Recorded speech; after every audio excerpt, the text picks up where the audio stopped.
Hi, I'm Tyson Franklin, and welcome to this week's episode of 5 Minute Friday, which is actually part 3 of a series I've been doing over the last couple of weeks called You Can't Polish a Poo. I know it's a bit of an odd title, but it has sort of captured the attention of a few people, and I've been getting some quite interesting emails. Anyway, this week I want to talk about your education, or more importantly, who is educating you.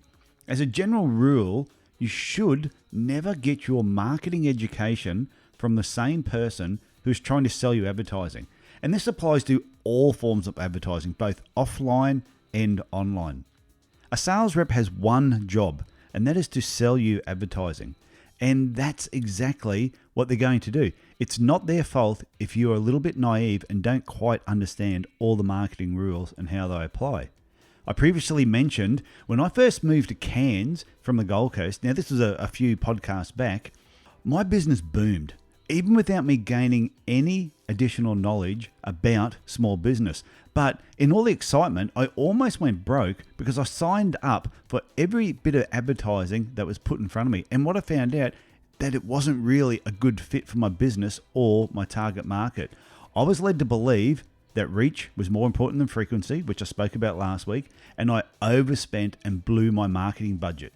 It was a very, very painful experience, and it took me years to recover from this, but there was no one to blame other than myself. You can easily say hindsight is a great teacher, and this is why I know for a fact you need to understand marketing and you need to understand marketing basics. If your sales rep, for example, invites you to a marketing workshop put on by their company, it's okay to attend. Don't be afraid to go to those sort of things. Just don't sign anything at the event and be aware that their opinions will be biased. Radio is always going to be better than TV. All you need to do is ask your radio rep. And in contrast, television is far better than radio. All you need to do is ask your television rep. And if you weren't sure about newspaper, well, newspaper trumps them both. All you have to do is ask your newspaper rep. And if you're confused about online or offline marketing, traditional marketing, don't be concerned because they will both tell you why their product is better, and they can even back it up with statistics and flashy charts. So you know what? They must be right. Now, you may think it's easier to work with a media or advertising agency instead of individual sales reps. And this may be true because you only have to deal with one shark instead of a pack of sharks. But remember, one big shark can do more damage and do it faster than a pack of smaller sharks, just taking small bites. Now, the big difference with a media and advertising agency, though, is they will help you plan your media campaign as well as buying advertising space on your behalf. So if you're busy, this may suit you perfectly. However, you really need to check the credentials of the company before committing yourself. You need to ask them, who have they worked with in the past? Can you contact some of these past clients? If the media agency is just a one-person company with a business name, you want to see their resume and review their experience. Check them out just like you were checking out an employee.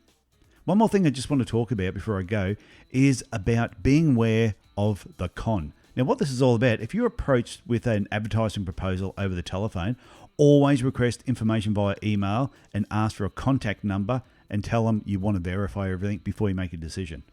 A few years ago, my receptionist received a phone call from a police officer wanting to talk to me urgently. Well, of course, they got me because it was the police.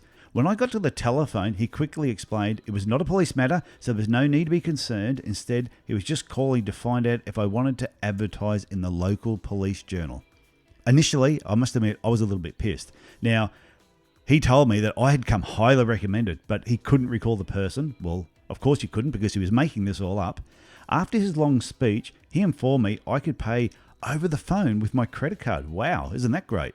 But I asked him, well, could you just email me this information so I can just check it out a little bit more? Funny enough, he didn't have an email account. I said, well, can you fax it to me? Because at the time we still had a fax machine. He didn't have a fax machine either. And I went, oh, okay, that's a little bit odd. Well, can I just get a return phone number so I can call you back after I've thought about this? And he said, oh, sorry, I don't know what the phone number is. Now, of course, I knew this was the con, but when I asked which station he was located at, he hung up, which sort of confirmed my suspicions. So the last thing I just want you to remember is don't be disheartened by all the stuff that I've told you about sales reps, about sometimes they may try and take advantage of you. Not all sales reps are out there to rip you off. Some are very, very honest people with a good product, and eventually you will develop close, trusting relationships with these people.